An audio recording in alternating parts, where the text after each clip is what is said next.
Isso.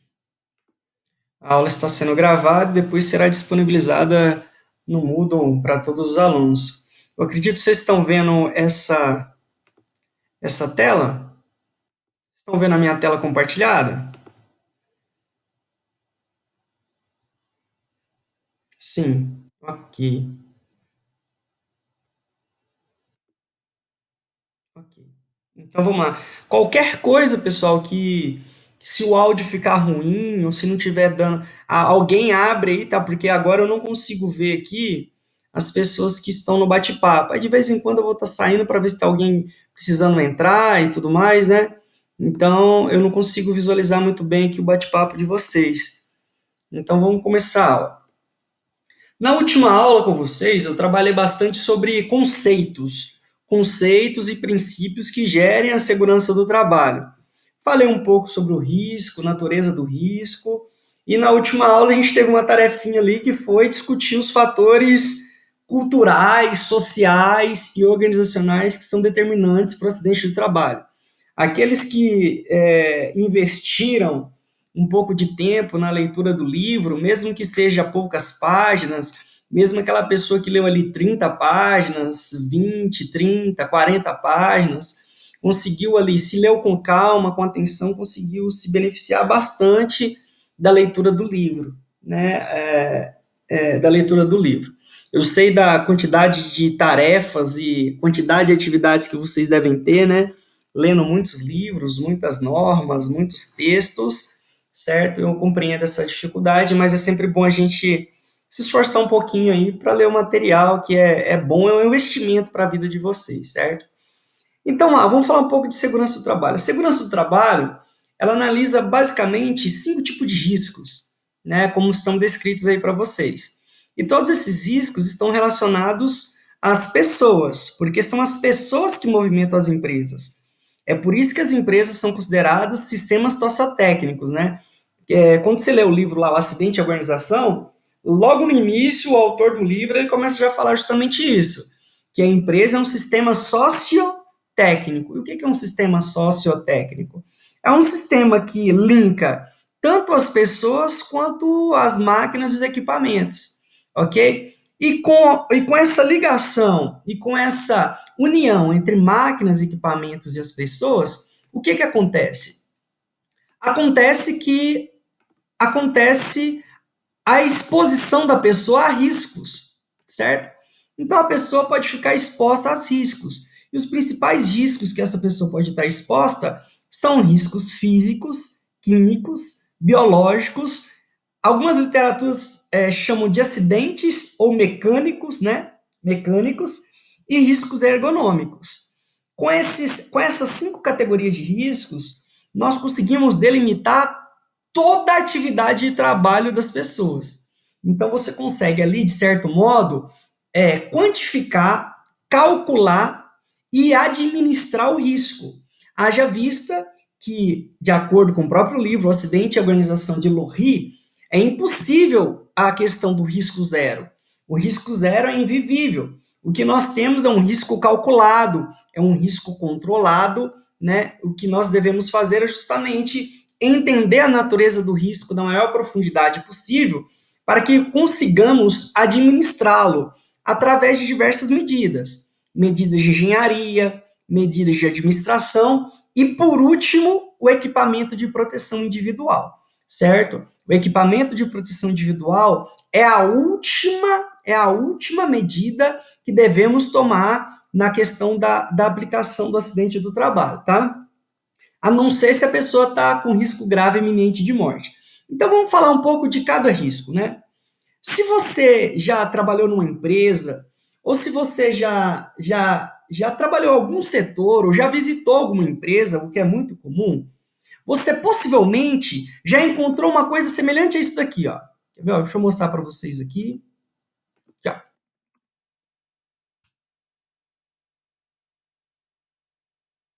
Possivelmente vocês encontraram uma figurinha dessa na entrada do setor, na entrada do galpão, na entrada do laboratório, tá? Vou pegar um aqui mais bonitinho assim, ó. Provavelmente você já encontrou alguma coisa nesse sentido. Aqui nós temos aqui, né, essa EBSERV, se eu não me engano, é uma cadeia de hospitais do estado de Minas Gerais. E aqui nós temos o setor do centro cirúrgico, e você encontra aqui, ó, uma planta baixa, né? O que é uma planta baixa? É uma planta, né? Na verdade, é uma edificação olhada de cima, acima de 1,5 metros aproximadamente. É como se você cortasse as paredes da sua casa e você olhasse a sua casa de cima. Então, aquilo é uma planta baixa, é uma vista superior de uma edificação. Então, o que é essa figura? Essa figura para a segurança do trabalho, como o próprio nome diz aqui, ó, é um mapa de risco. Quem que desenvolve esse mapa de risco? Segundo a norma regulamentadora NR5, são cipistas. É a CIPA quem faz o mapa de risco, logicamente com orientação do SESMIT, que é o Serviço Especializado em Engenharia de Segurança e em Medicina do Trabalho. A CIPA, Comissão Interna de Prevenção de Acidentes. Portanto, é a CIPA que desenvolve esse tipo de controle, que faz esse tipo de mapa de risco. Como o próprio nome diz, tem por intuito identificar os setores, as salas e os locais onde os riscos estão sendo desenvolvidos, estão sendo aplicados, ok? Se você perceber aqui no mapa de risco, ó, que há diversas cores, a marrom, a verde, a azul, a amarelo e a vermelho. Cada cor dessas simboliza um risco. A ideia é facilitar a visualização e o controle de processos, o controle das pessoas que vão estar lá envolvidas a respeito disso, tá? Então, o que significa cada cor daquela que está no mapa de risco? Então, a cor verde significa riscos físicos, a cor vermelha, riscos químicos, a marrom, risco biológico, a amarela, risco ergonômico e a azul, risco de acidente. Isso facilita a visualização daqueles que vão entrar num determinado ambiente de trabalho.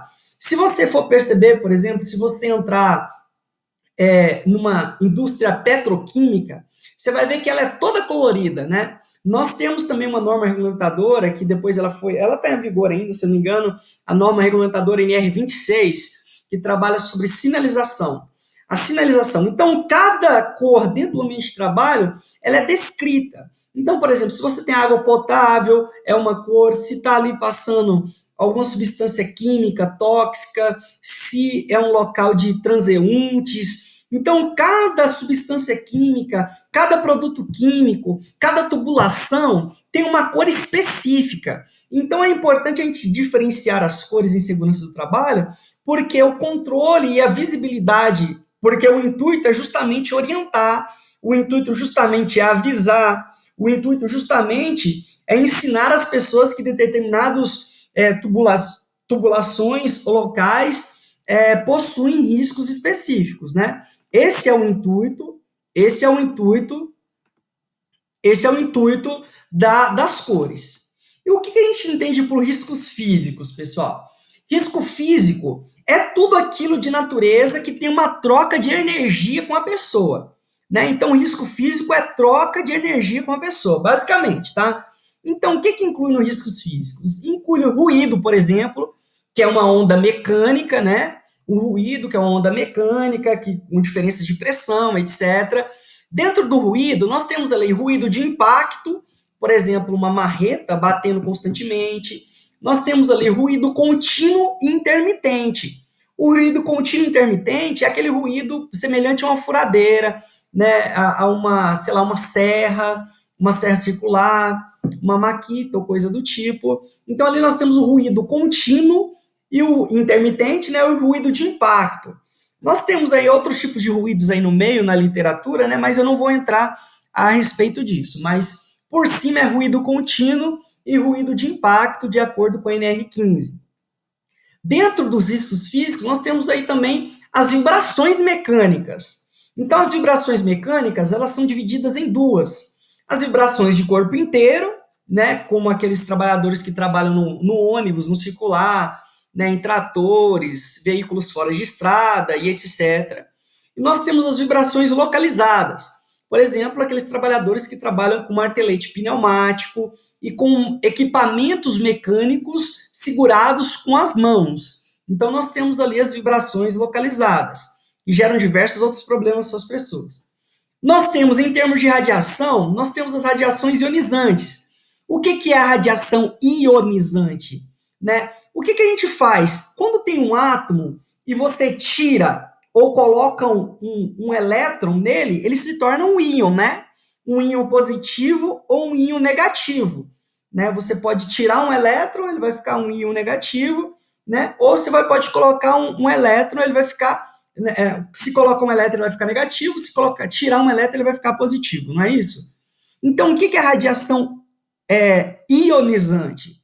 É aquela radiação que ela tem força suficiente para mudar a estrutura atômica da matéria. Então, ali eu posso pensar ali, ó, por exemplo, o urânio, o césio, né, substâncias químicas radioativas que têm por intuito mudar o estado químico da matéria, fazendo com que ela se torne ionizável, né? Ionizável.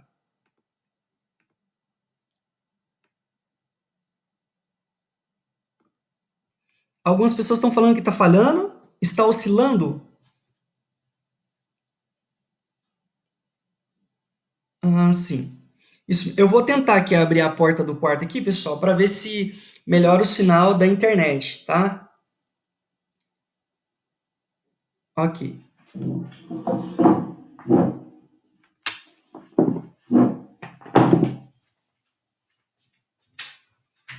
abrir aqui. A internet está. Aqui também pode,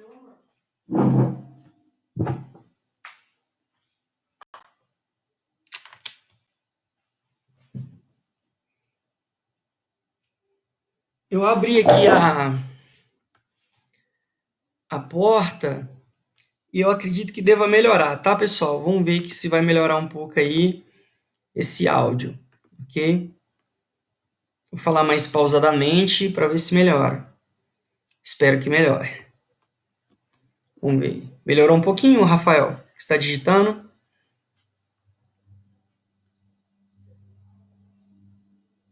Ok. Então lá, eu vou dar sequência, tá? Qualquer coisa vocês me falam aí, abre o áudio e me dá um grito, que aí eu paro e tento ver o que há de problema. Então lá, as radiações ionizantes são aquelas substâncias químicas que têm por intuito ionizar a matéria. Então a gente tem lá o urânio 235, né, nós temos o césio, então nós temos ali todas as substâncias consideradas radioativas mesmo. O que são as radiações não ionizantes? Aqui, o quinto tópico. São aquelas energias que ela não consegue alterar a matéria de maneira rápida, mas só que ao longo do tempo ela pode alterar a matéria. Como, por exemplo, os micro-ondas, o raio laser, né? O raio laser também, que é uma radiação não ionizante, né? O raio laser, nós temos ali as ondas eletromagnéticas também, como radiação não ionizante. Diversos problemas assim na literatura. Lembrando que o laser, ele é uma sigla, né? L-A-S-E-R, laser. Que seria Light Amplification by Stimulation of the Radiation, que seria fonte de luz emitida por uma fonte de radiação. Então, o laser é uma radiação não ionizante. O frio ou o calor também são riscos físicos. Então, se você for verificar, todos os riscos físicos têm essa característica. Todos os riscos físicos têm essa característica de troca. Alô, entenderam?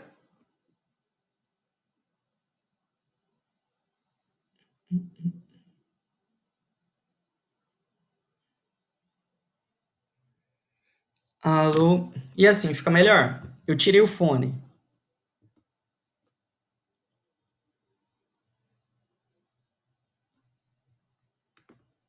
Eu tirei o fone agora, ficou melhor?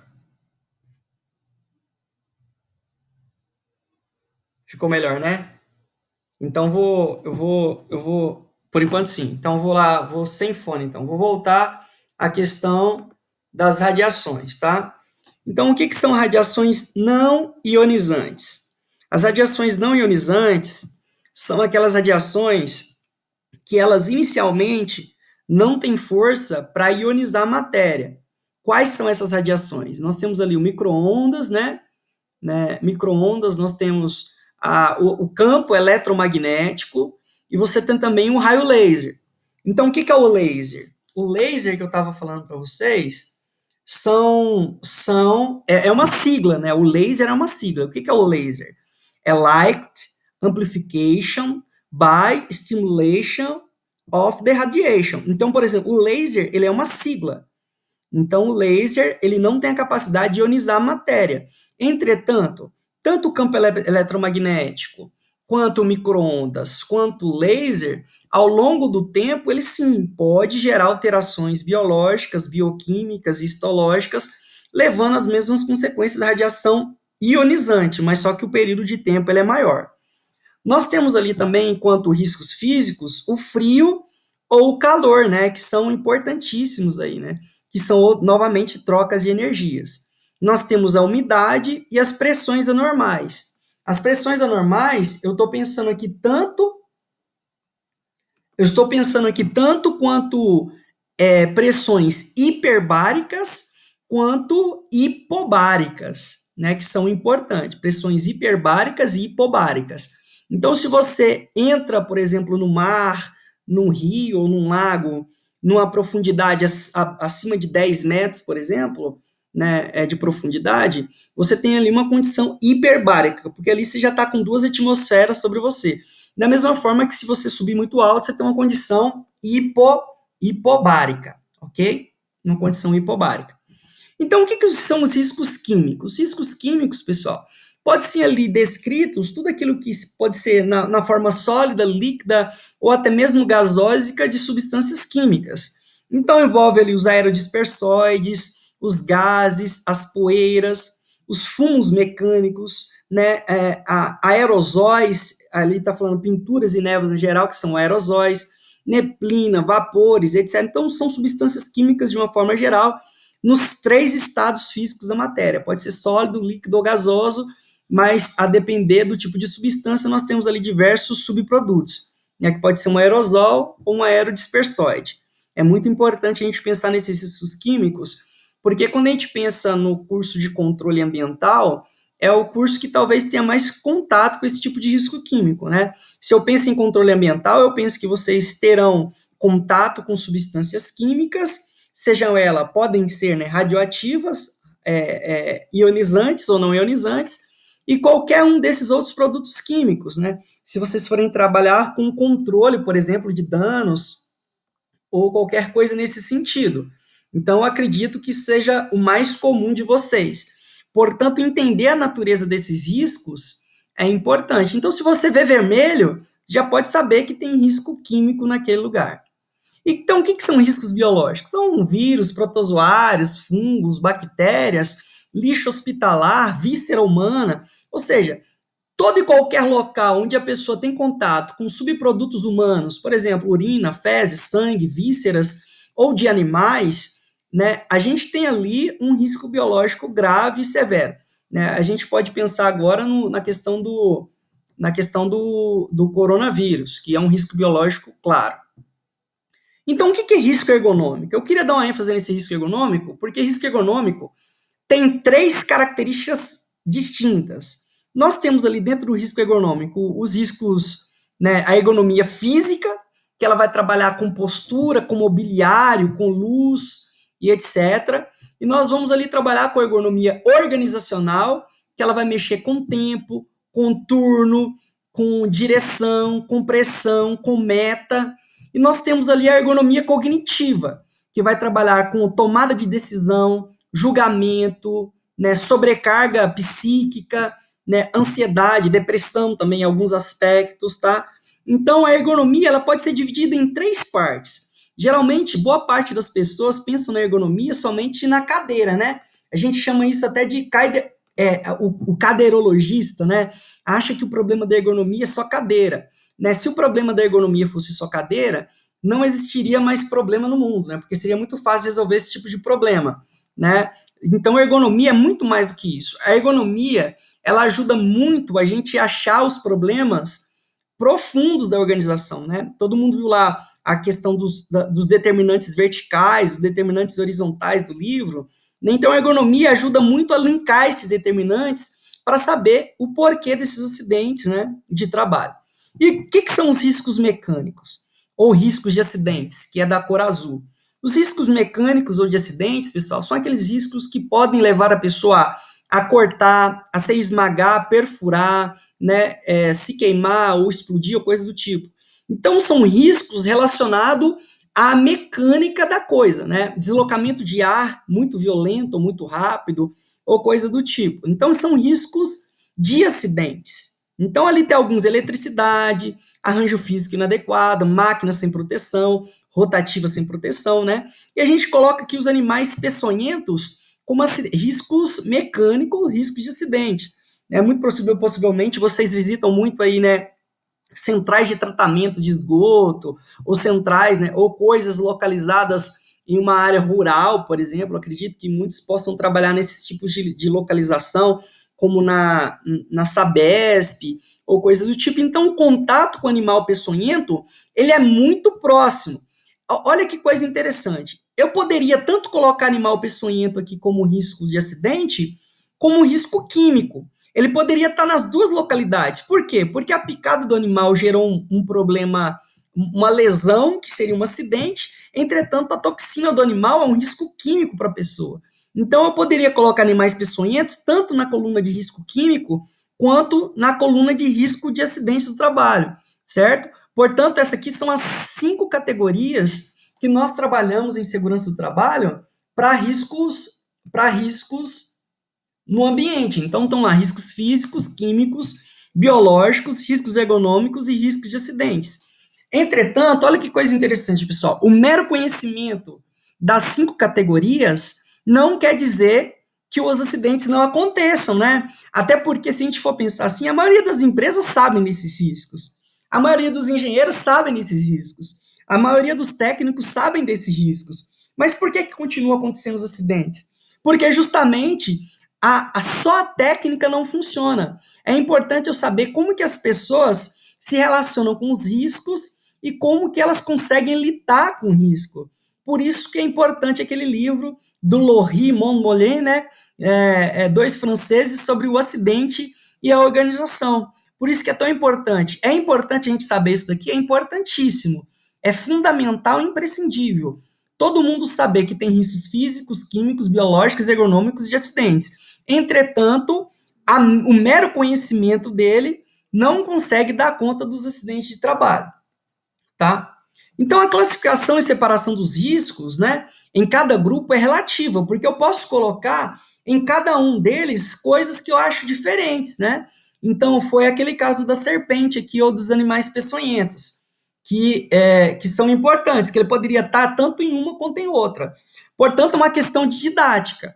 Então, quando você chegar na empresa e você for conversar lá com segurança do trabalho, ou quando você se deparar com um tipo de situação como essa, a colocação dos riscos em alguns pontos aqui, ela é didática. Então, vai depender de como é o seu cuidado de tratar o risco naquele ambiente que você está desenvolvendo, ok? Então, aqui está uma breve descrição do que é o risco físico, o risco químico, as radiações que eu deixei aqui para vocês, mas aí depois vocês dão uma olhadinha, porque eu basicamente expliquei tudo isso daqui para vocês, para andar um pouco mais rápido aqui nesse primeiro momento, tá? Que eu ia falar sobre os riscos propriamente dito. Então, o primeiro momento da aula era explicar essa parte inicial, que eu achei importante, sobre a questão dos riscos, que eu acho isso fundamental.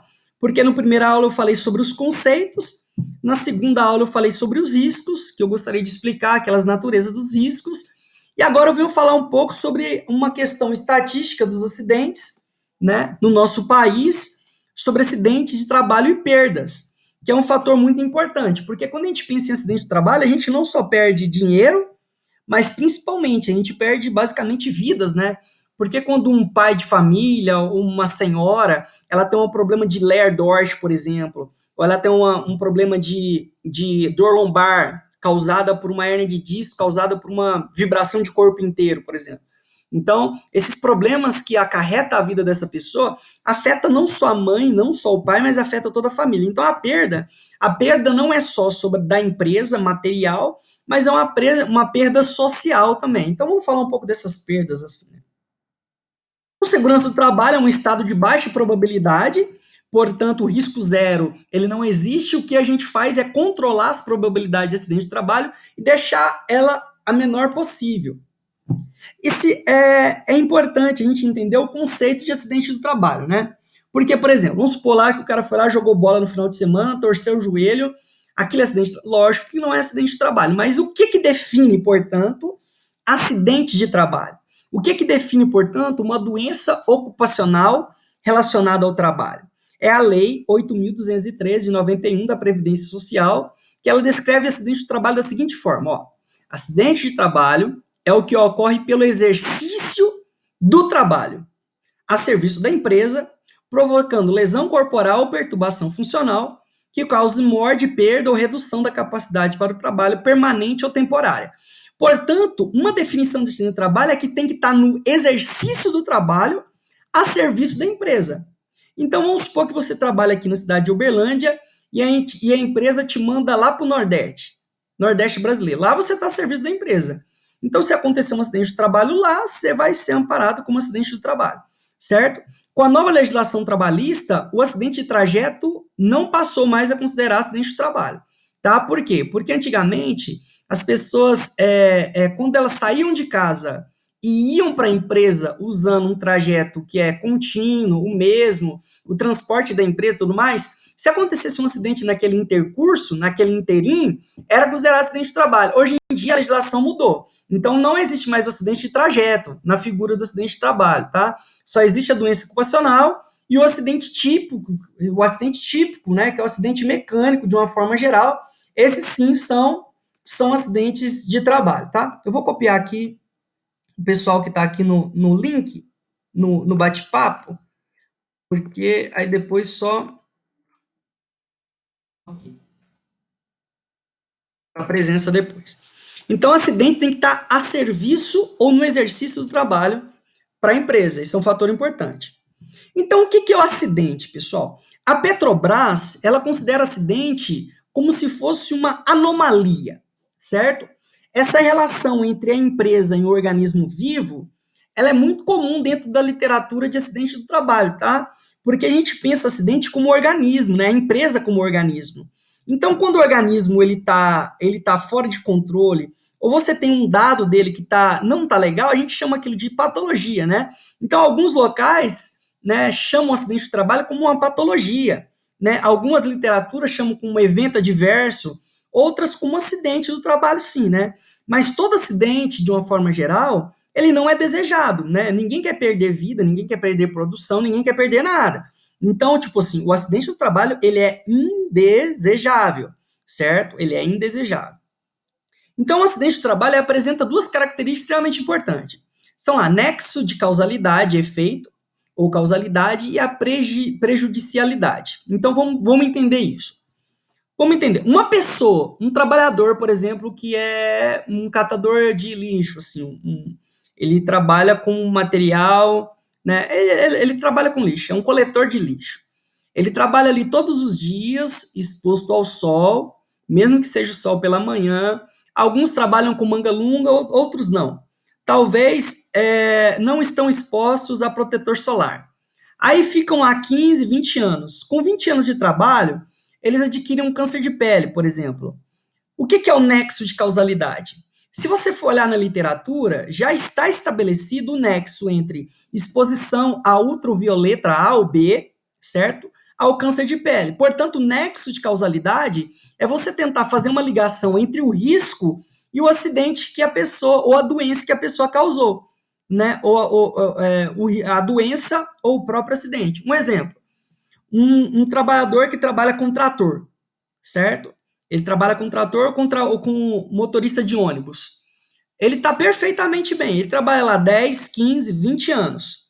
Depois que ele trabalhou 10, 15, 20 anos, ele começa a sentir dor nas costas. Ele vai para um ortopedista, ele chega no ortopedista, o ortopedista pede ele um raio-x da coluna, e encontra-se na coluna dele um bico de papagaio e um desgaste no disco intervertebral dele. Portanto, há um nexo de causalidade. Por quê? Porque a vibração de corpo inteiro causa um desgaste no disco intervertebral, levando a uma hérnia discal. Portanto, o nexo de causalidade é uma ligação. É uma ligação entre o risco e o que aconteceu, seja no acidente ou seja no advento da doença ou no advento do acidente do trabalho, tá? E o que é prejudicialidade? Quer dizer que o acidente do trabalho sempre ele vai causar prejuízo, ou seja, um prejuízo biológico, fisiológico, psicológico, ou seja, um prejuízo financeiro e pecuniário, né? Uma máquina para, a produção para e assim vai, né? Então, o que a gente vê assim? A gente vê que o acidente de trabalho ele gera muita perda mesmo, tá?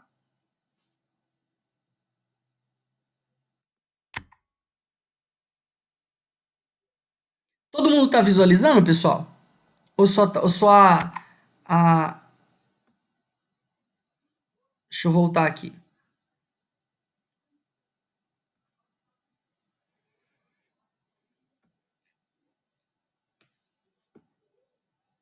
Ah, lá está vendo. Então, ok.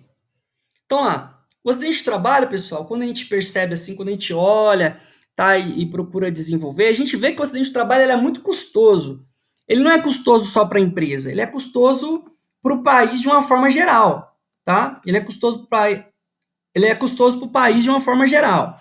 Se você for pensar assim, quando uma pessoa adoece ou acidenta dentro da empresa, a empresa tem canteiros de obra que param completamente, tem indústrias que param completamente, tem empresas que falem com acidentes e doenças ocupacionais, dado tanto o peso que é uma morte, que é um acidente grave dentro de uma instituição.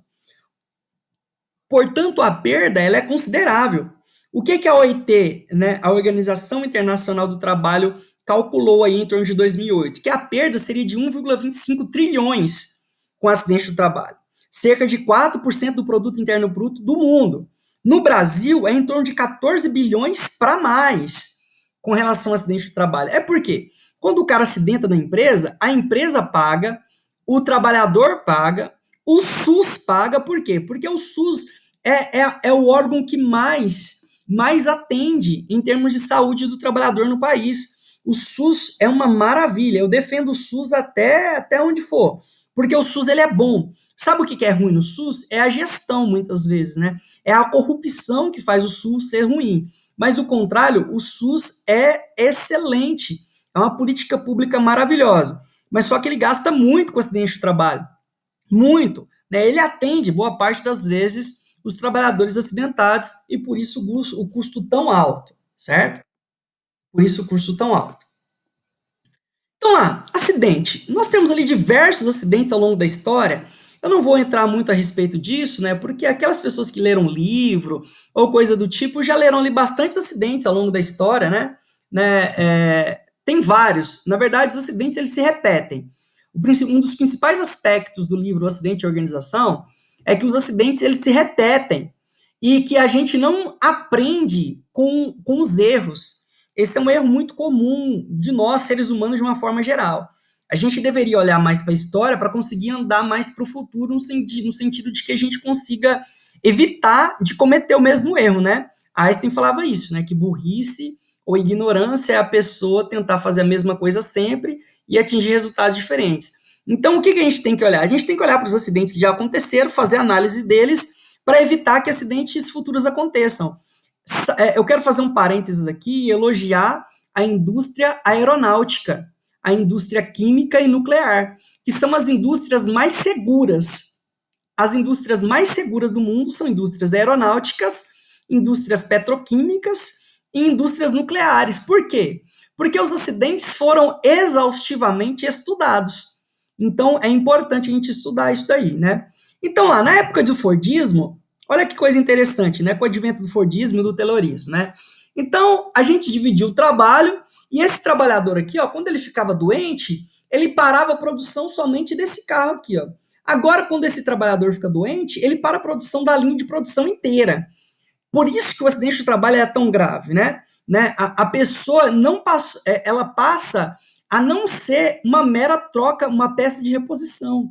Até porque muitas atividades, muitos locais, nós temos ali profissionais altamente capacitados e qualificados, né? Por exemplo, na Embraer, na Empresa Brasileira de Aeronaves, que fica em São José dos Campos, os trabalhadores são extremamente qualificados. Um trabalhador deles lá fala inglês, francês, alemão, né? Então são engenheiros extremamente qualificados. Boa parte deles trabalham no ITA, né? Ou em outros colégios técnicos federais extremamente qualificados. Então, na hora que um trabalhador sofre, o que acontece? Diminui a qualidade do produto, a confiabilidade, porque aquele trabalhador tem uma expertise específica naquele lugar, certo? Então, no advento histórico, né, se a gente for pensar, antigamente as pessoas eram peças de reposição, as pessoas eram peças de troca.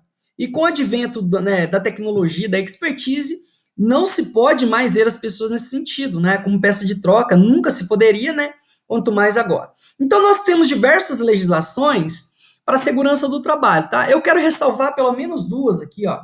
Essa daqui, ó, de 1919, porque em 1919 foi criado a Organização Internacional do Trabalho, tá? Nós estávamos ali no final da Segunda Guerra Mundial e começou-se a ter uma preocupação maior com a questão de acidente de trabalho. Até então, no Brasil, não tinha muito assim esse tipo de pensamento, né? Nós vemos aqui, ó, 1850, Código Comercial Brasileiro, que fala muita pouca coisa a respeito de segurança do trabalho, mas o início do Brasil mesmo, que eu considero pelo menos, é em torno de 1919. Lembrando que na Inglaterra, já em 1700, início de 1800, já era forte a questão de segurança do trabalho.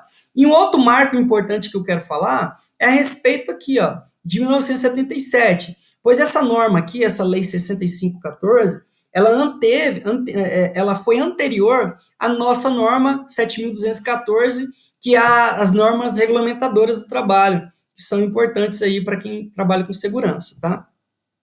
Então, lá, em 1969, que foi a primeira estatística em segurança do trabalho, a gente viu que a gente tinha lá mais de 1 milhão de acidentes de trabalho. Tanto que o Brasil foi considerado mundialmente como o país do acidente de trabalho, né? De tanto acidente que acontecia. Por que isso, né? É porque o Brasil, nessa época, que na época da ditadura militar, ele estava envolvido muito em construção pesada. Você lembra lá do Kubitschek, né? Do Castelo Branco, todos eles investiram muito em construção pesada, construção de estrada, construção de barragem, né? Porque a maioria das barragens, se você for pensar assim, elas começaram a se desenvolver em torno lá de 1980, 1990, né?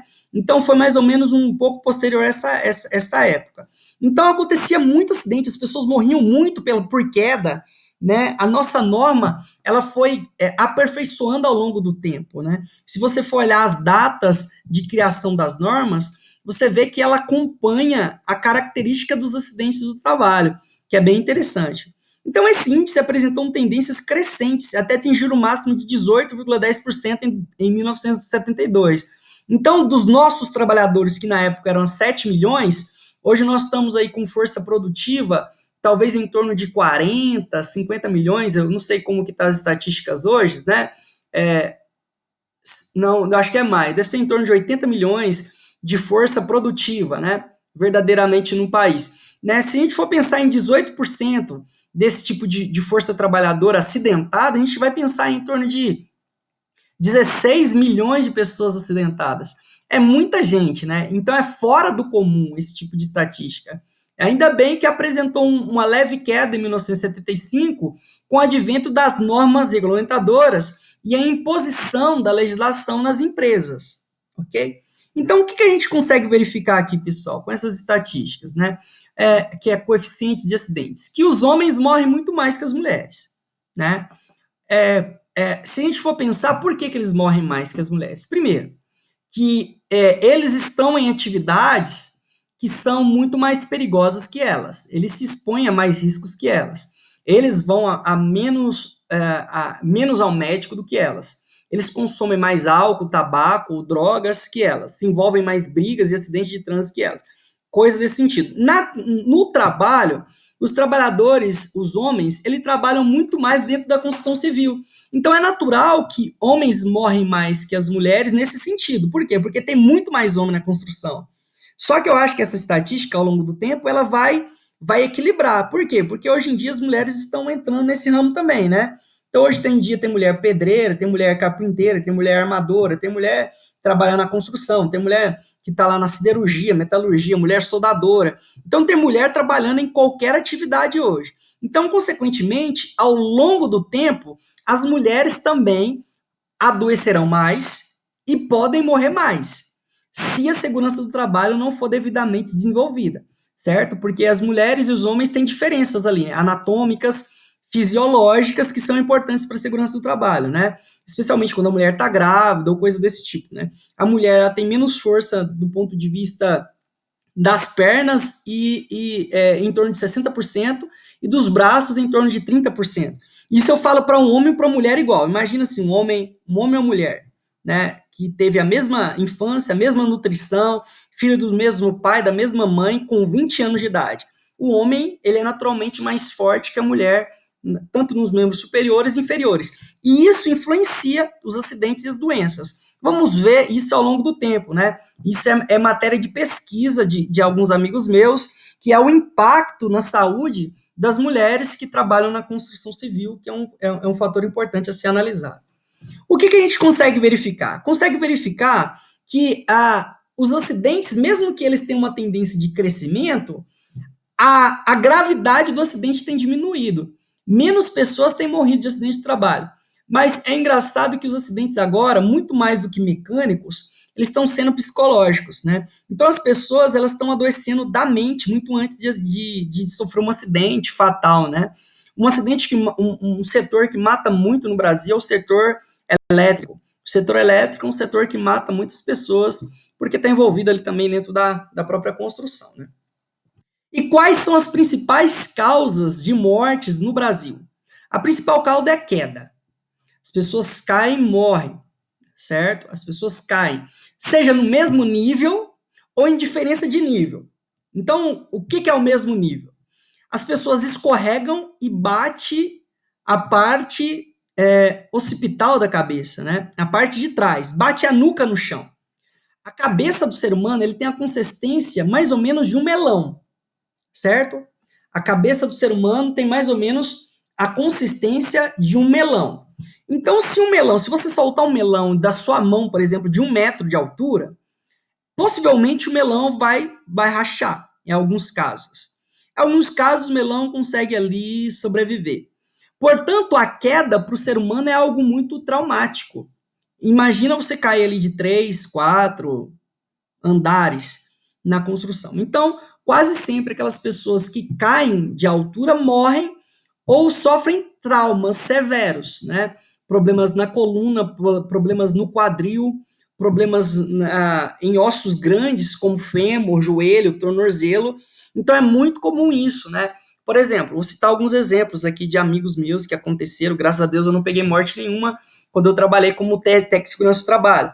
Mas amigos meus já pegaram morte e acidentes graves, né? Acidentes de 20 metros, 30 metros, onde é impossível, né? É impossível uma pessoa sobreviver. A segunda causa ali é eletrocução. Então, as pessoas sofrem choques elétricos e morrem. Isso é muito comum, tá? É muito comum dentro da indústria, especialmente a indústria de distribuição de energia elétrica, que trabalham com rede viva ou rede energizada. Então, por exemplo, o cara que trabalha na distribuição de energia elétrica, muitas vezes ele não vai poder desligar a rede para fazer um conserto. Aí ele tem que fazer aquele conserto com a rede energizada. Então, consequentemente, se ele faz aquilo de maneira rápida, atabalhoada, ele quer sair logo para o final de semana, ou ele está logo depois do almoço, está meio cabisbaixo assim, e ele encosta sem querer no fio e acaba morrendo por eletrocução. Isso é muito, mas muito comum mesmo, tá? Muito comum muitas pessoas morrerem nesse sentido, tá? O outro caso aqui que a gente pode imaginar que seria impacto com objetos em movimento. Isso é muito comum também, tá? Então, caiu um martelo na cabeça do cara, né? O disco da serra quebra e voa estilhaço e acaba matando a pessoa. Isso é muito, muito comum dentro de indústrias que mexem com esse tipo de material. Por isso que a segurança do trabalho é algo tão importante e tão central na vida das pessoas, ok? Deixa eu só ver aqui. Ok. Então a gente pode imaginar aqui, ó, quais setores que mais matam, né, ao longo do tempo, né? Qual que é a mortalidade dos setores? E a gente consegue verificar aqui, ó, que a construção civil, sem sombra de dúvida, é aquele setor que basicamente está num platô, que ele sempre está matando muitas pessoas, incapacitando, acompanhado aqui desse vermelho, que seria agricultura, pecuária e pesca. Muitas pessoas morrem nesses setores aqui por advento de atropelamento de máquinas fora de estrada, né, agrotóxicos, né, e outros materiais perforocortantes que encontramos, né, materiais, animais peçonhentos e coisas, depois serviços de utilidade pública, né, polícia ou coisa do tipo. Portanto, se a gente for verificar a segurança do trabalho, tem uma multiplicidade de fatores. Tanto os fatores que eu posso levar aqui de natureza física, química e biológica, quanto os fatores sociais, culturais, né, de alimentação. Eu vou citar um exemplo aqui muito, muito engraçado e muito importante da literatura, que teve uma empresa de construção civil.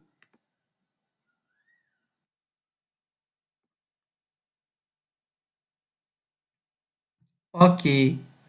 Tá cortando, né, pessoal? Ok. Tá cortando ainda?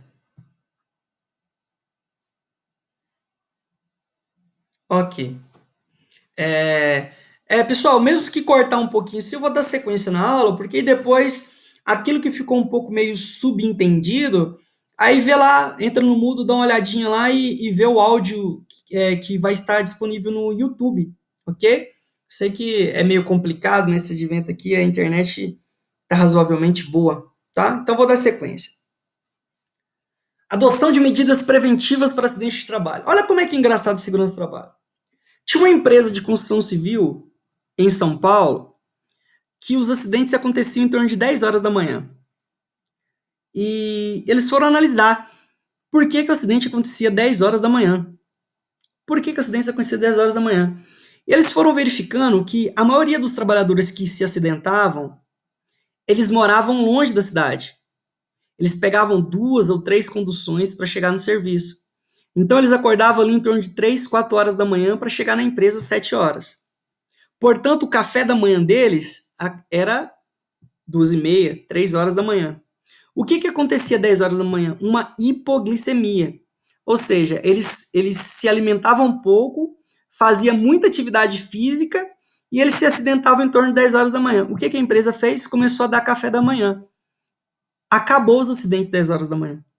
Ou seja, a adoção de medidas preventivas de acidente, ela vai muito além de entregar um equipamento de proteção individual, certo? Ela vai muito além de entregar um equipamento de proteção individual.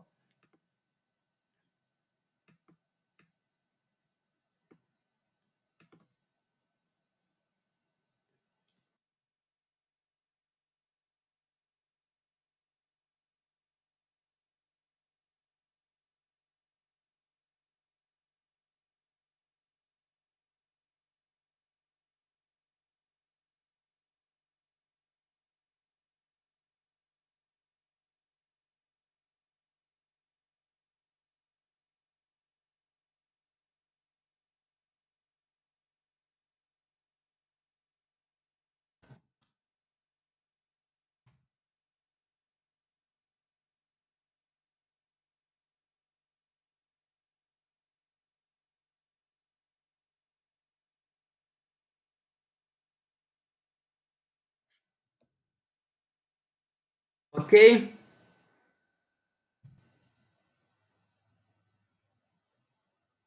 Ah, não, tô falando aqui, ó. Então vamos lá. Então lá. Então, essas medidas que podem ser pequenas, mas são extremamente importantes. Eu quero dar uma ênfase nisso daqui, ó, subnotificação de casos. Porque os acidentes de trabalho, eles causam muito mais problema dentro da empresa do que nós imaginamos, né? Muito mais pessoas morrem do que ou se adoecem do que nós conseguimos notificar. Muito mais pessoas ou conseguem adoecer que nós conseguimos notificar. Então isso é importante. A gente vê que no Brasil teve sempre um movimento de tentar acompanhar isso. Só que o Brasil ele é um pouco reativo com relação a esses problemas, né? Ele espera a população adoecer, ou determinado setor adoecer, para que depois ele tome, certo? Então, o que é a concepção tradicional de acidente do trabalho? Se você for conversar com qualquer engenheiro aí mais tradicionalista, ele vai falar que acidente do trabalho para vocês, né, é uma união aqui entre ato inseguro, condição insegura ou condição ambiente de insegurança, certo? E quase sempre a atribuição de culpa é do trabalhador, é da pessoa. Então foi a pessoa que não teve atenção, foi a pessoa que foi displicente, foi a pessoa que foi imprudente, foi a pessoa que fez um ato inseguro, e o que a gente vê é que não é necessariamente isso. Pode ser, mas não necessariamente isso, certo? Então, o que é ato inseguro? É o ato de comportamento humano e geralmente é tomado de forma contrária a qualquer norma de segurança. Então, vamos supor, a pessoa fala assim,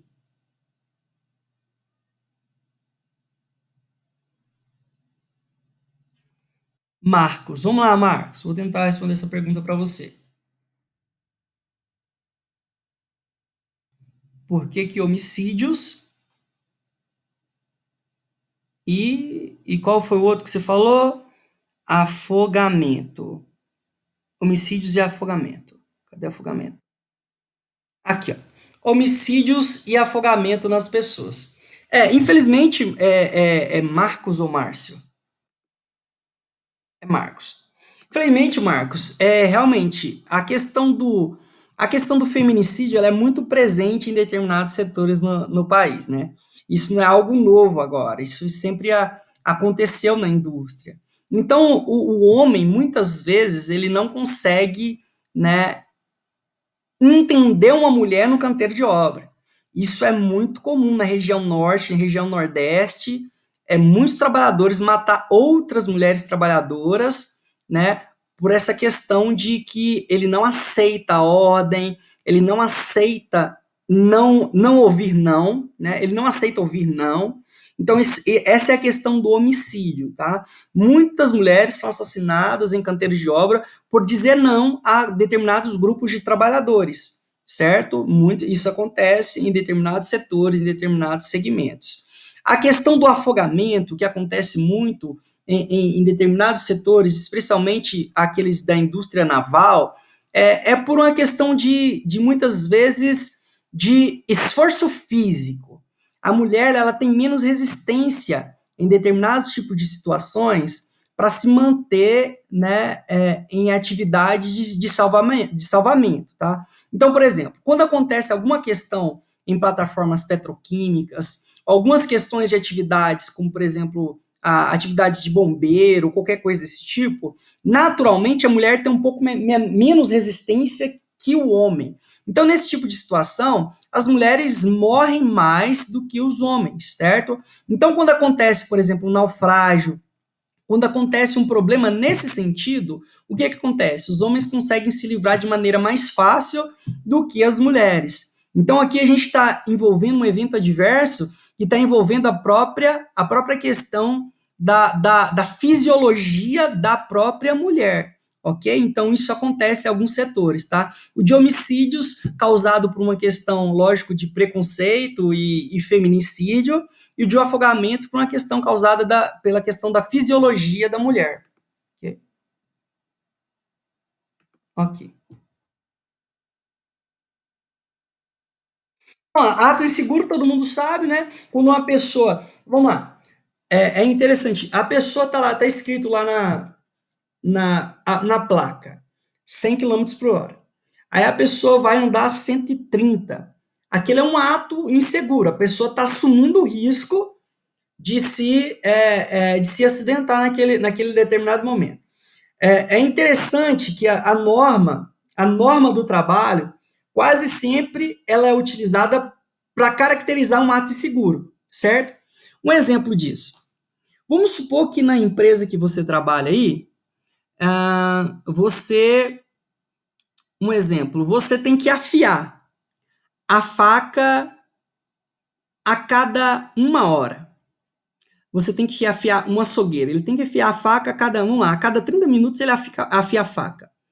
E coloca lá na norma assim escrito, ó, a faca tem que ser afiada a cada 30 minutos, certo? A cada 30 minutos a faca tem que ser afiada. Só que o açougueiro, ele tá cortando lá, ó, ele tá cortando, ele tá cortando, ele tá cortando. Só que chega a 30 minutos e ele vê que não tem a necessidade, às vezes, de afiar a faca novamente. Então, o que ele faz? Ele vai afiar a faca com 40 minutos, vamos supor. E tem momentos que ele vai afiar a faca com 5 minutos, a cada 5 minutos. Ele vai estar afiando a faca, tem momentos que ele vai afiar a faca a cada 40 minutos. Quando acontecer um acidente do trabalho e o dono da empresa chegar e verificar que ele afiou a faca com 40 minutos, ele vai colocar a culpa no cara. Porque aquele foi um ato inseguro dele, porque a norma e o padrão da empresa foi desenvolvido naquele padrão, tá entendendo? Como muitas vezes a norma é utilizada para isso, mas só que quando deu certo, ninguém falou nada. Quando ele afia com 5, ninguém fala nada. Quando ele afia com 40 e acontece, porventura, um problema, a pessoa coloca imediatamente a culpa nele. Mas a pergunta é, por que que em determinadas situações ele afia com 5 e por que que em determinadas situações ele afia com 40? O que que acontece? Certo? A pergunta que a gente tem que perguntar é essa. Por quê? O que que acontece? O que que acontece, né, para que ele mude o seu modo de trabalhar e fez com que ele afiasse antes ou depois? Isso é extremamente importante a gente se perguntar, porque quando a gente pergunta isso, a gente vai ver que às vezes ele cortou o dedo, não foi porque a faca não estava afiada, foi porque às vezes ele queria sair mais cedo, né, por causa de uma pressão, foi porque ele teve algum problema dentro de casa, foi porque ele cortou uma carne diferente, que ele estava cortando uma carne com osso ou sem osso, ou coisa do tipo, entendeu? A questão do ato inseguro e colocar a culpa exclusivamente dele é muito superficial e muito fácil. O que é condição insegura? Né? É a relação do ambiente. Então, se você tem um ambiente que ele é inseguro, isso gera todo um problema para o trabalhador, né? Então, o cara já começa a trabalhar com o pé atrás, ele não quer levar em consideração mais outras situações, então ele está exposto a um material desencapado, uma máquina velha, pouca iluminação, excesso de calor, de ruído ou de vibração, isso é uma condição insegura. Então, boa parte dos acidentes de trabalho estão envolvidos com o ambiente de uma forma geral. Estão envolvidos com o ambiente de trabalho, certo? E não necessariamente com a pessoa, mas sim com o ambiente. Muitos acidentes acontecem por causa de ruído, por causa de má iluminação. Isso é extremamente importante e relevante. Então, o que é as abordagens? As abordagens mais comuns. É a unicausal, que é a mais antiga, né? A mais antiga e mais atrasada de todas. A concepção multicausal do acidente e a dimensão sistema de explicação do acidente. Então, se a gente for pensar o livro ele vem trazendo aqui os determinantes mais macros do acidente, certo? As questões culturais, as questões de pressão, as questões macroeconômicas, as questões de financiamento, tudo isso influencia um acidente do trabalho, certo? Então, acidentes têm várias causas, tá? O erro humano, o que a gente tem que tentar eliminar um pouco é o erro humano. Eu não estou dizendo que o erro humano não deva ser analisado ou estudado. Sim, ele deve ser estudado. Só que quem faz análise de acidente do trabalho, ele não tem por intuito encontrar culpados, tá? Ele tem por intuito desvendar o que aconteceu no acidente, certo? A gente não tem por intuito encontrar culpados, mas temos por intuito desvendar os problemas.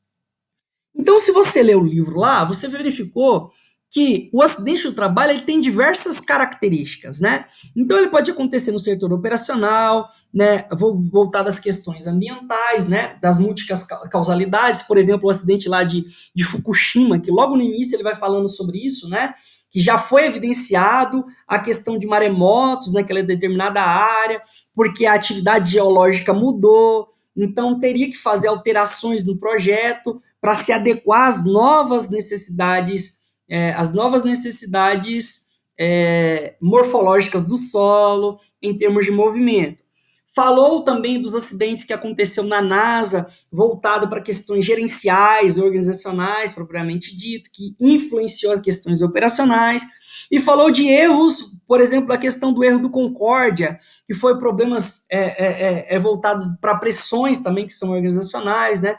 Mas envolvido ali também o erro de cálculo, o erro humano do timoneiro e do próprio piloto do navio. Ok?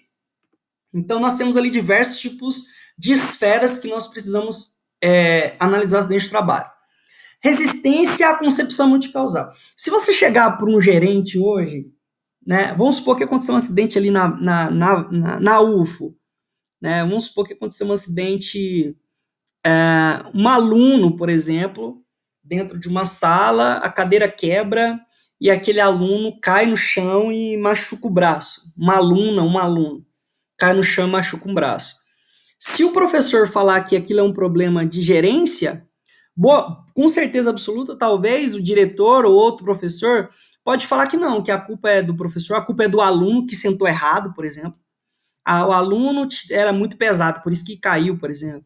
Então, essa questão de se culpar a vítima do acidente é muito fácil.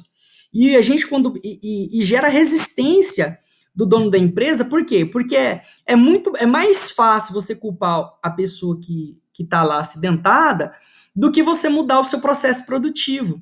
Às vezes é mais fácil você pagar uma multa do que você mudar todo o seu processo produtivo e toda a sua concepção, certo?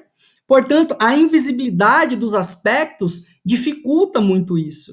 Eles acabam ficando muito quietos com relação a isso, né? Eles acabam não dando ênfase que a culpa pode ser deles. Eles gostam muito mais de colocar a culpa no... Então, isso gera uma resistência.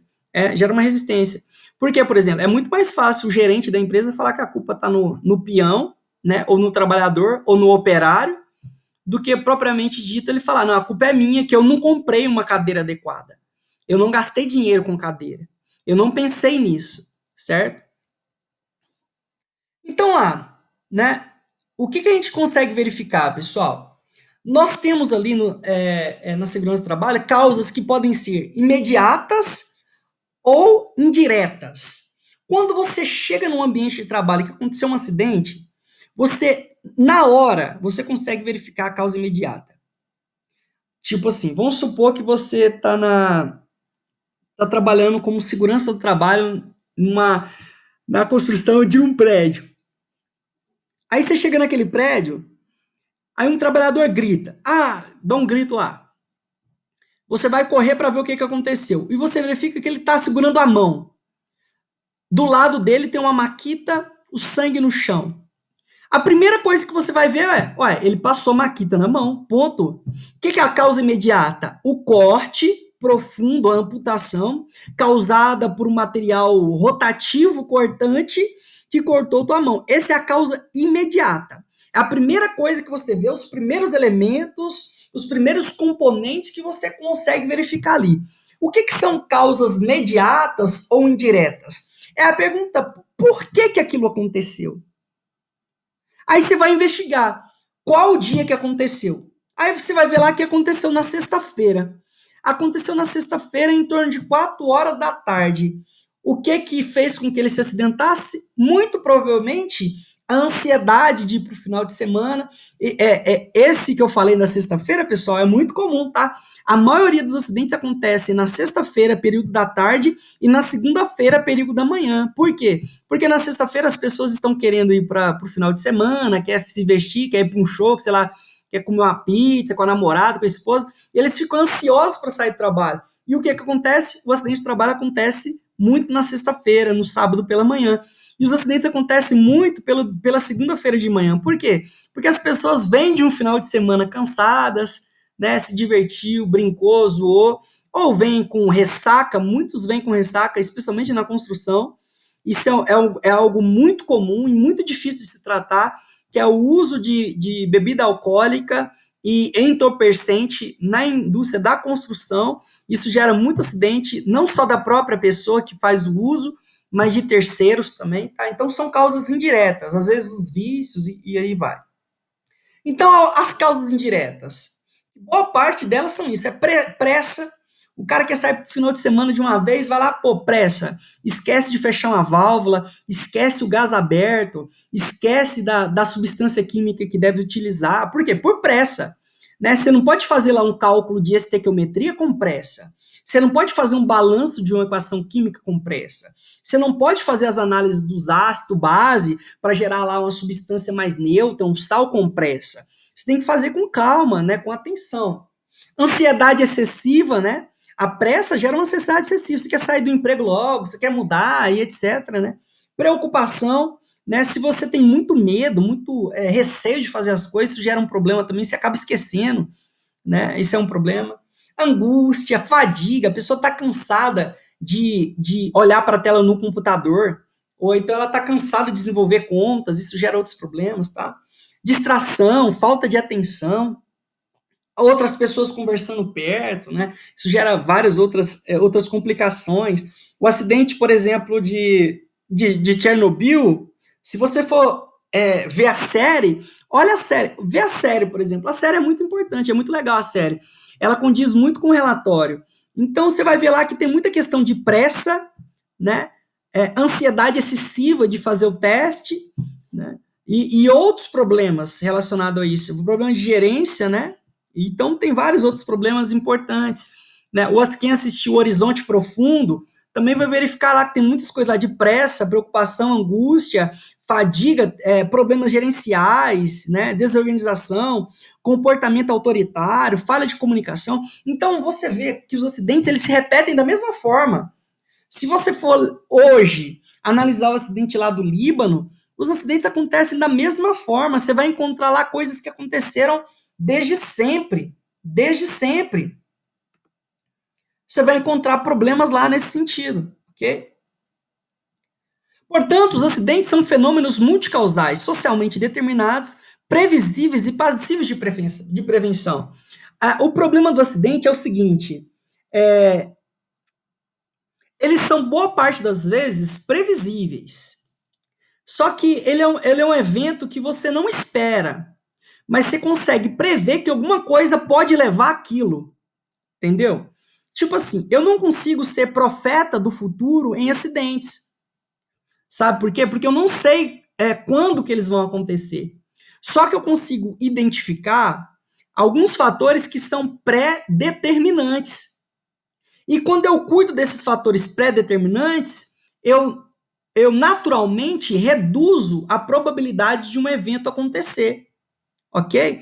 Porque é muito fácil, por exemplo, eu falar, por exemplo, assim, eu culpar a Samarco, eu culpar o presidente do Líbano, eu culpar a NASA, eu culpar o dono de Brumadinho, etc.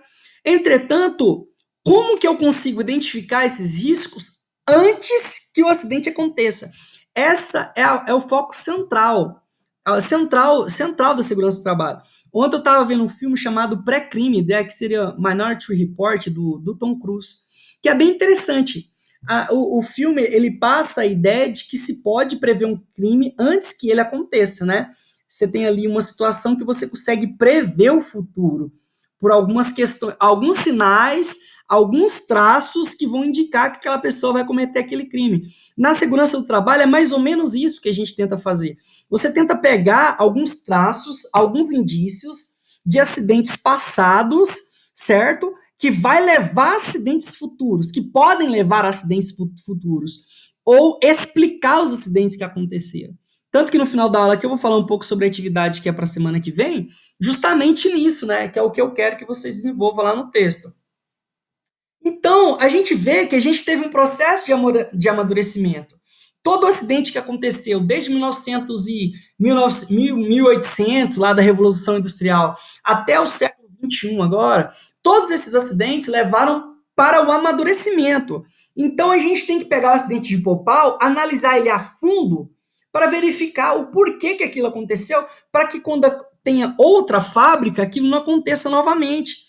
Esse é o intuito da atividade que eu vou pedir para vocês.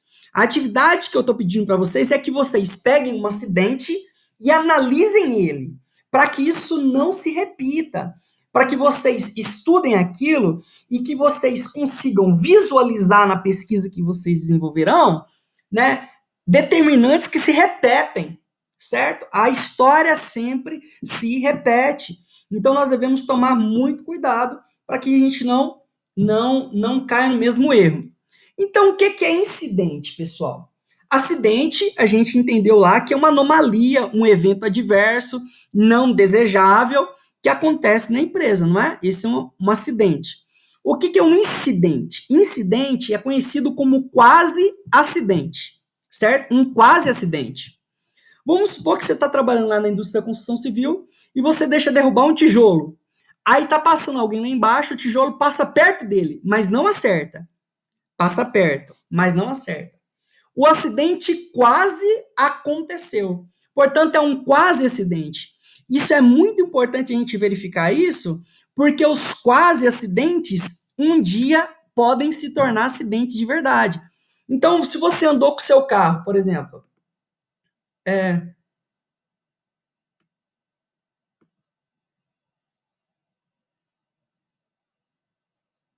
exatamente. Se você, por exemplo, se você tá com o seu carro, certo? Aí você tá andando com o seu carro, ele afoga. Ele afogou hoje, beleza. Você vai lá, conseguiu, deu um tranco nele, ele pegou de novo. Você foi embora para sua casa. No outro dia você vai andar, o carro dá outro probleminha. Ele para de novo e você volta para sua casa. O que que o seu carro tá falando com você? O seu carro tá quase falando com você, fala assim, ó, meu amigo, me pega, me leva para a oficina que eu tô com problema. O problema do ser humano é o seguinte, a máquina ela fala, tipo assim, o carro fala, o equipamento fala, a empresa fala, acontece diversas coisas que as pessoas não se dão conta. Então o carro ele começa a falhar, o carro começa a ficar com instabilidade, o freio começa a falhar. Lógico que tem aquele evento que é tipo assim, imprevisível, tá tudo perfeito. Tudo perfeito. Aí sim, cabe a ideia de fatalidade. Foi uma fatalidade. Porque estava tudo perfeito, o carro estava excelente, eu estava dentro da faixa de velocidade, mas ainda assim o acidente aconteceu. Aí tem que estudar para ver o que foi esse fator novo que aconteceu para o acidente. Porque boa parte dos acidentes acontecem com muitos incidentes. Vê o caso lá da Samarco, de Brumadinho. O relógio comparador deu problema, a empresa de geotecnia falou do problema, gerentes falaram do problema há 2, 3, 4 anos antes. Portanto, o acidente ele dá vários indícios e tem vários incidentes. Então, o incidente é um quase acidente. O ciclo ele quase se completou, né? Se vocês já verificaram aquela questão de muitas vezes o acidente ele é visto como um jogo de dominó, não? Tem até a teoria do dominó do acidente do trabalho, porque acontece diversos eventos que culminam no evento final. Quando você retira uma das peças, o evento não acontece, certo? Eu sou um pouco crítico a essa ideia. Ela é muito legal, muito importante, realmente. Tem muitos eventos que são lineares, especialmente quando a gente pensa em reações químicas, são lineares a questão dos acidentes. Só que dá a ideia de que o acidente ele não tem várias causas. Eu vejo o acidente como se fosse uma árvore, que você tem causas raízes, causas intermediárias e você tem aquilo, o ponto onde culmina o acidente. E são esses 4 acidentes, esses acidentes, né, quase acidentes que são causas raízes, certo? Então, vocês lá trabalhando na indústria química, um exemplo, você está lá trabalhando num laboratório e um funcionário fica com o olho irritado. Mas só que ele não queima o olho com um produto químico. O olho dele só irrita. Aquilo é um quase acidente. Você tem que tomar cuidado. Se o olho dele irritou, você pode pedir para o profissional de segurança do trabalho lá verificar por que o olho dele irritou. Será que a capela não está legal? Será que o funcionário usou de maneira inadequada? Será que não o fluxo de ar da capela não está conseguindo expulsar o fluxo de ar necessário para tirar aquele produto químico ali? Será que a maneira de ele manipular está inadequada? Então, essas pequenas coisas, você deve tomar cuidado. Você deve prestar atenção nisso. Então, se você está no laboratório, caiu um produto químico no chão, você já pode ficar esperto. Falar assim, ó, olha, mas por que ele caiu? Será que eu preciso chamar a segurança para que aquilo seja adequado? Né? Se você está numa estação de tratamento, né, e você vê determinados incidentes lá que estão acontecendo, você tem que tomar cuidado logo no início. Não deixa a coisa desenvolver para uma coisa mais grave. Então, o acidente ele deve ser informado no formulário de investigação. Então, quando você chegar numa empresa lá, coloca como se fosse uma urninha, tá? Coloca uma urninha lá onde as pessoas não precisam nem se identificar. A pessoa não precisa colocar o nome dela, não precisa nada. Mas a pessoa precisa relatar aquilo que aconteceu com ela. Igual, você está na sua casa lá, vamos supor que você está lá na cozinha. Aí você cortou a mão. Então você tem que relatar, falar assim, ó, cortei a mão hoje. Aí para a pessoa verificar o que aconteceu. Será que a faca estava cega, a faca estava inadequada? Então você precisa relatar. Porque se você não falar o que está acontecendo, o pessoal da segurança do trabalho, ele não consegue desenvolver suas políticas. Ele não consegue fazer análise. Por isso que é importantíssimo tudo que acontecer você falar para o técnico de segurança do trabalho, você falar para o seu superior, você falar para o seu gerente, você falar para o seu imediato para que aquilo aconteça, ok? Então lá você tem diversas metodologias para evitar o acidente. Você identifica, você sinaliza, você isola, você elimina, você muda o processo. Uma coisa interessante, em visita com a Embraer tem um problema gravíssimo e muito sério, que a pessoa que resolver com certeza vai ganhar muito dinheiro, que é o seguinte, as tintas das aeronaves, elas são tóxicas, porque ela tem diversos produtos químicos. Então a Embraer está desenvolvendo uma tinta à base de água que ela possa desenvolver e ter a mesma qualidade. O que ela está fazendo? Ela está procurando eliminar o risco. Eliminar. A primeira coisa que a gente tenta fazer é isso, eliminar. Eu consegui eliminar? Não, eu isolo. Eu consegui isolar? Não, eu sinalizo. Entendeu? Então você vai fazendo isso. Você eliminou, não conseguiu, você isola. Você não conseguiu, você sinaliza. Você não conseguiu, você entrega EPI, equipamento de proteção individual. Você não conseguiu, você faz uma mudança administrativa.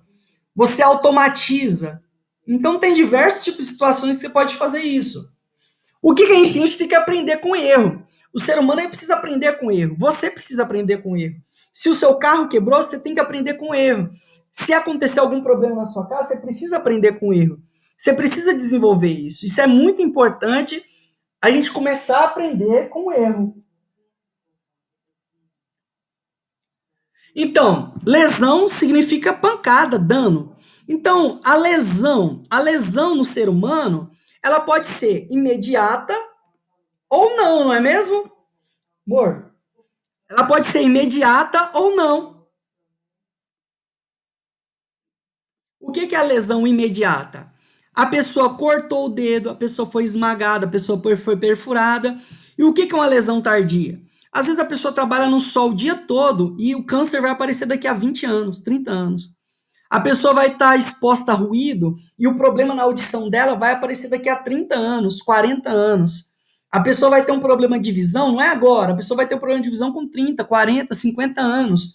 Então, aquilo são lesões tardias ou imediatas. Uma coisa muito comum que acontece muito nas pessoas é a chamada Layard-Dort, lesão por esforço repetitivo ou distúrbio osteomuscular relacionado ao trabalho. Está muito relacionado a movimento repetitivo, tá? Mas hoje em dia eu poderia chamar outra síndrome, síndrome de burnout, síndrome de esgotamento profissional, né, problema de ansiedade, que é o mal do século, né, segundo Augusto Cury, e outras questões. Então, boa parte das vezes, quando a gente pensa em acidentes ampliados, causam muitas lesões corporais, sejam para os trabalhadores da empresa ou seja para outros trabalhadores.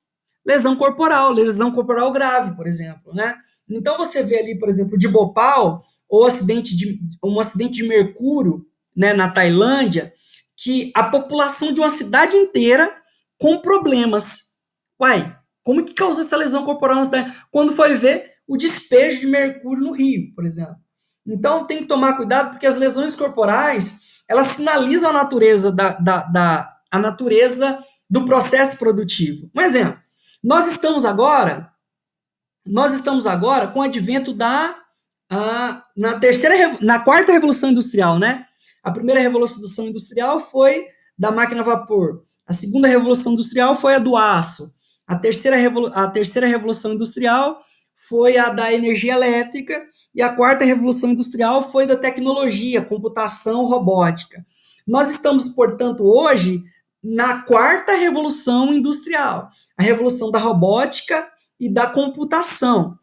Com a revolução da robótica e da computação, a natureza da lesão mudou. Na época da primeira revolução da máquina a vapor, a maioria dos acidentes era o quê? Corte, amputação, esmagamento.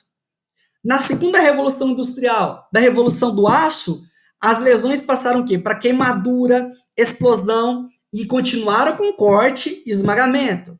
Com a terceira revolução industrial, com a energia elétrica, passou a ter o quê? A exposição à eletrocução, né, o choque, a campo eletromagnético, né, campo eletromagnético de uma forma geral, né, e o advento da energia nuclear, né, que foi logo em seguida, né, que foi a radiação ionizante. E na quarta revolução industrial nós temos aí a atividade intelectual. É por isso que as pessoas hoje estão tão ansiosas. É por isso que elas estão tão perturbadas hoje. Por quê? Porque ela tem muita informação. Então, esse é um problema. Então, a lesão agora ela está sendo mais psíquica, né, do que geralmente do ponto de vista físico, fisiológico. O que é a perturbação funcional? Imagina que você tenha 100% da sua audição e você, à medida que você vai sendo exposto a risco, você vai perdendo aquela capacidade.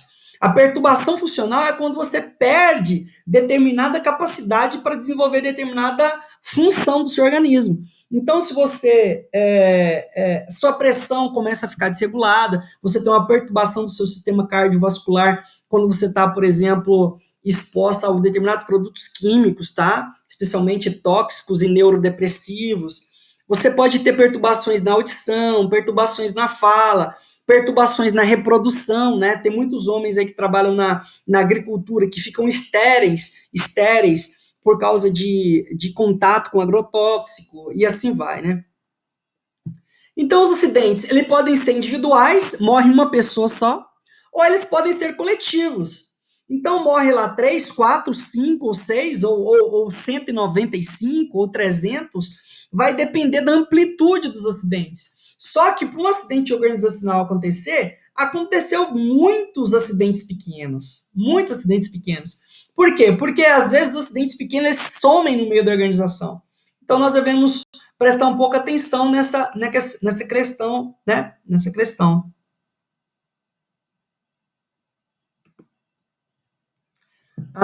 Acidente típico.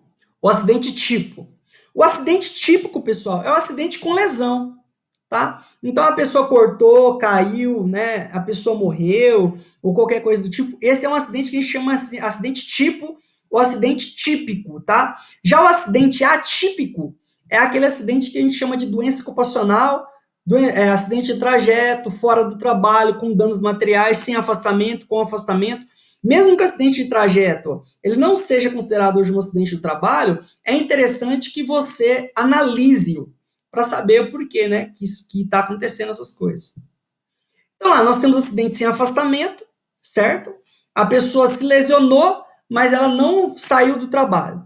A pessoa se lesionou, foi para o tratamento médico, mas não precisou se afastar. A pessoa teve o primeiro socorro, mas não precisou sair. Então, tem um acidente sem afastamento e com afastamento, onde a pessoa fica ali alguns dias, né, uma capacidade temporária para trabalhar, a pessoa torceu o joelho, vai ficar lá uns 2 dias sem trabalhar. A pessoa pegou um Covid-19, vai ter ali 10, 11, 7 dias afastado do trabalho, 14 dias afastado do trabalho. E você tem ali incapacidade parcial permanente. A pessoa arrancou um dedo, por exemplo. Aquilo é uma capacidade parcial permanente, certo? A pessoa perdeu um dedo e vai continuar ali permanentemente. Você tem ali incapacidade total permanente. Então a pessoa perdeu toda a funcionalidade da mão, do braço, das pernas, da audição, da visão. Então a capacidade total permanente. E a fatalidade, que é o óbito e a morte das pessoas, tá? Então, vocês não são técnicos de segurança do trabalho, né? São técnicos em controle ambiental, mas é importante a gente saber essas diferenças, porque cada uma delas exemplifica a gravidade de um acidente do trabalho. Portanto, o acidente com lesão, ele tem alguns elementos chaves que eu vou passar aqui por cima. Então, vamos lá. Os acidentes são inoportunos, não desejados, são sempre inesperados para as pessoas envolvidas e para a segurança do trabalho. Os acidentes são contados entre dois corpos, quase sempre ou na sua totalidade, entre o ser humano e mais uma força ou energia ou mais um corpo, por exemplo, certo? Os acidentes interrompem o trabalho, isso é claro e evidente, né? Não é à toa que ele é tão importante para as indústrias. Então, o que a gente consegue verificar com essa pirâmide aqui, ó? Que para cada óbito, né, uma lesão fatal, acontece mais de 600 incidentes, certo? E acidentes que não são comunicados. Então, nós devemos atuar na base da pirâmide. Nós devemos atuar aqui, ó, para evitar que o topo aconteça.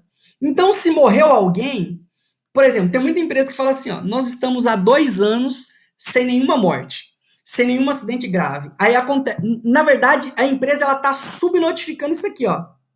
Tá acontecendo um monte de coisa aqui, ó, mas só que não entra na estatística. Por quê? Porque a empresa quer esconder o dado, entendeu? Então é importante a gente atuar aqui, ó, na base da pirâmide. Isso aqui foi calculado, tá, pessoal? Não é à toa isso daqui. Se eu não me engano, quem fez isso aqui foi Hanson, né? Ele tem a referência dele no livro O Acidente e Organização. Ele foi um engenheiro americano, engenheiro mecânico, ele pegou mais de 100 mil trabalhadores, vários setores industriais, e ele fez uma análise estatística e chegou nessa proporção, que para cada 600 incidentes ou acidente de seleção, acontece um acidente. Então, se você pega aí uma UFO da vida, por exemplo, uma, uma empresa, deixa eu pensar, a Vale. Você pega a Vale e olha a estatística de acidente da Vale, e você verifica lá que tem 10 mortes. Quer dizer que houve o quê? 6 mil incidentes. 6 mil incidentes. Provavelmente aconteceram lá. Ok? Então, essa pode ser uma tabela muito interessante, um quadro, né, uma pirâmide de acidentes e incidentes que são bem interessantes quando a gente pensa. E quando a gente pensa em perda, os acidentes de trabalho causam claras perdas. Perdas humanas e etc. Várias outras perdas que são importantes, de propriedade intelectual, de serviço para o meio ambiente. Vocês que são do controle, né? Não tem como a gente pensar ali na bacia do rio lá de Mariana, que foi lá até o Espírito Santo, provavelmente para aquilo voltar ao normal vai demorar muito tempo, né? A gente sabe lá que o rio, o mata, eles têm a sua capacidade de absorver determinado impacto, não é mesmo? Né, vocês estudam as demandas químicas de oxigênio, demanda bioquímica de oxigênio, a gente verifica que o rio ele tem uma capacidade, né, de reação a determinado tipo de acidente. Entretanto, quando aquele acidente ele é muito grande, acaba tendo um problema, né? Então o rio ele não tem essa capacidade e acaba demorando muito tempo, ou talvez nem consiga se recuperar ao longo dos tempos, né? Tá? Nós temos diversos tipos de perdas diversas e assim vai, né? Se eu só passar aqui um pouquinho isso. Então, o que é essa questão dos custos do acidente de trabalho? Que os custos dos acidentes de trabalho é como se fosse um iceberg, certo? Que os custos visíveis não refletem quase nada os custos invisíveis. Quer dizer que para cada dólar ou para cada real que eu consigo ver, acontece mais 5 até 50 reais ou 50 dólares do custo do acidente. Quer dizer o seguinte, que a empresa gasta lá com um trabalhador lesionado, vamos supor lá, 3 mil reais. Certo? O trabalhador caiu e a empresa vai gastar 3 mil reais. Olha lá se ela vai gastar isso, hein? 3 mil reais com o trabalhador lá. Então o trabalhador gastou 3 mil reais. Só que o trabalhador ele vai ter que pagar lá o seu, às vezes vai ter que comprar o seu remédio, né? Gera um problema ali, né? O SUS. E a consulta do médico do SUS, o combustível do SAMU, né? O salário que vai estar lá do motorista do SAMU, do enfermeiro do SAMU que vai estar acompanhando ele, né, o tempo que ele vai ficar lá na UTI, ou se ele vai ficar na enfermaria, quanto tempo que ele vai ficar internado, né, o esparadrapo, o medicamento que ele foi usado. Então, tudo isso cabe. Então, esse custo aqui superficial, ele não reflete todo o custo completo do acidente do trabalho. Tá, pessoal?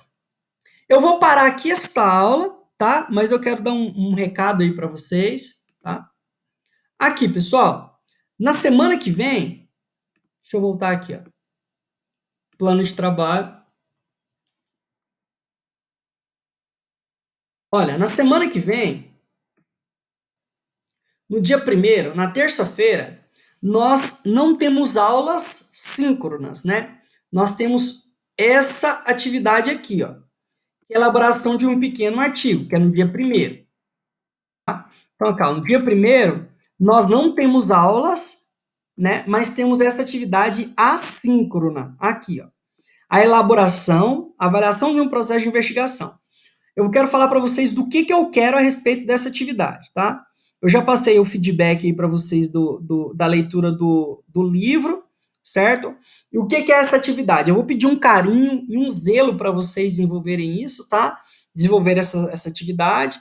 Aqui tem um videozinho carne e osso para que, se vocês quiserem ver algum vídeo de segurança do trabalho, para não ficar só essa questão da aula, do aula, né, da segurança do trabalho, que é fazer uma introdução de um estudo de acidente no trabalho. Então, o modelo é semelhante a isso, ó.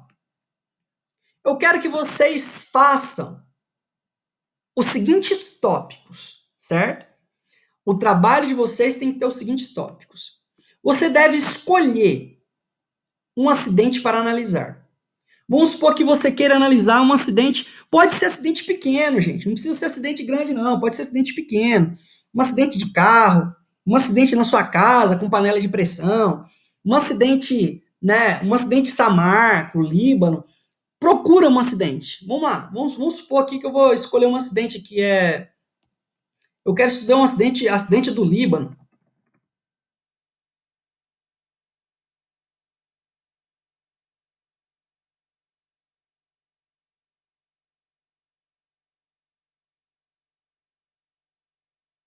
Certo? Vamos supor que eu vou analisar aqui o acidente do Líbano, ó, fatores culturais. Então, eu vou fazer um resumo aqui, ó. Então, eu vou ter que fazer um resumo de até 200 páginas, certo? De até 200 palavras. Então, é um resumo pequeno, vai dar um parágrafo e meio, mais ou menos, no máximo.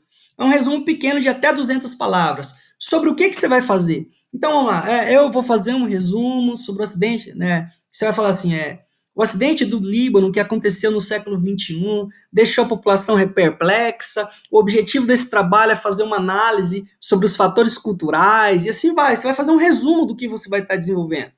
Aqui, ó, você vai colocar até 5 palavras-chave. O que são 5 palavras-chave, né? Ou palavras-chave? São palavras que estão a ver com o seu trabalho. Por exemplo, cultura, certo? Acidente, né? Acidente, né? Vamos supor que é política, porque às vezes pode estar envolvendo alguma coisa de relação de política. Então, são 5 palavras-chave, até 5. O que é essa revisão bibliográfica aqui, pessoal? Eu quero que vocês estudem o tema. Entra lá no Google e vai pesquisar lá, acidente no Líbano, certo? Eu vou dar uma dica para vocês aqui, ó, não pesquisa nesse Google normal, não. Vem aqui, ó, acadêmico, Google acadêmico. Você entrou aqui no Google acadêmico, é para isso mesmo, ó, acidente no Líbano. Vai aparecer um monte de coisa acidente no Líbano. entendeu? E tudo artigo, entendeu? Em português, por exemplo, ó. Acidente de trabalho, custos previdenciários e dias de trabalhos perdidos. Então vai trazer aqui, ó, diversas questões de acidente. Eu quero que vocês façam isso, façam esse esforço. Ó. Sistema de coleta de dados, acidente de trânsito Joinville. Então, ó, você vai quitar diversos acidentes. Então não procura no Google normal, não.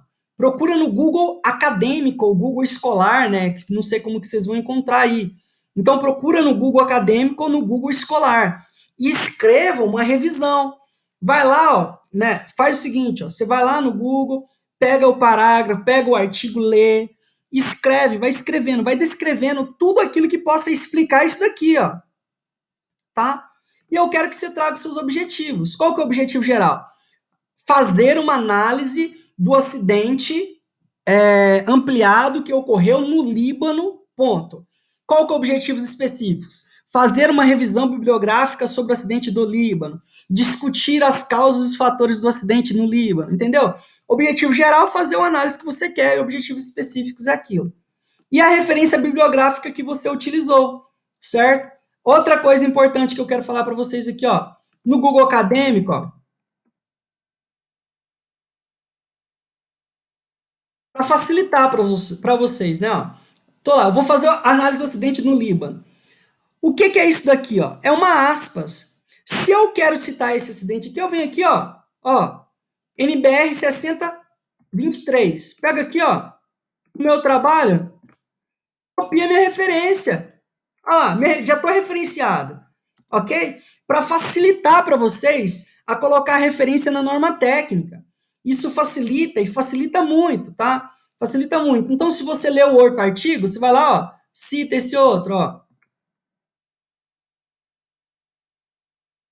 Entendeu? Então, aí facilita que você utilize a NBR 6410, né? Que você precisa NBR 60.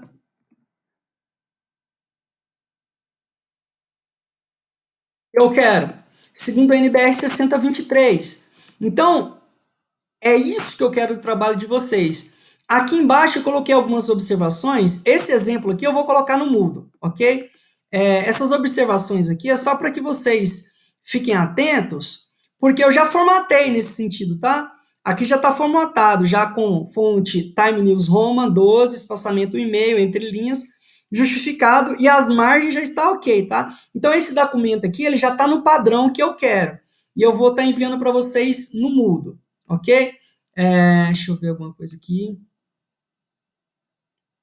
Alguma pergunta aqui?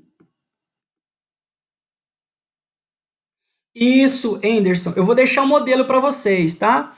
Professor, Covid está sendo considerado acidente de trabalho? Sim, Covid está sendo considerado em acidente de trabalho para aquelas pessoas que trabalham diretamente com o vírus. Por exemplo, médicos, enfermeiros, pessoas que trabalham diretamente com risco, tá?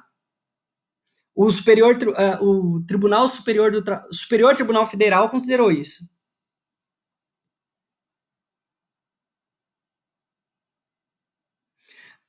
Anderson, a depressão é muito difícil caracterizar, tá? A depressão é algo muito difícil caracterizar como acidente de trabalho ou doença ocupacional. O que hoje está muito bem caracterizado é a síndrome de burnout. Só que cada caso é um caso, tá? Algumas substâncias químicas causam depressão, por exemplo, agrotóxico. Então, há algumas referências relacionando o uso de agrotóxico com depressão. Então, a gente consegue fazer um nexo de causalidade a depender do laudo que a gente consegue fazer.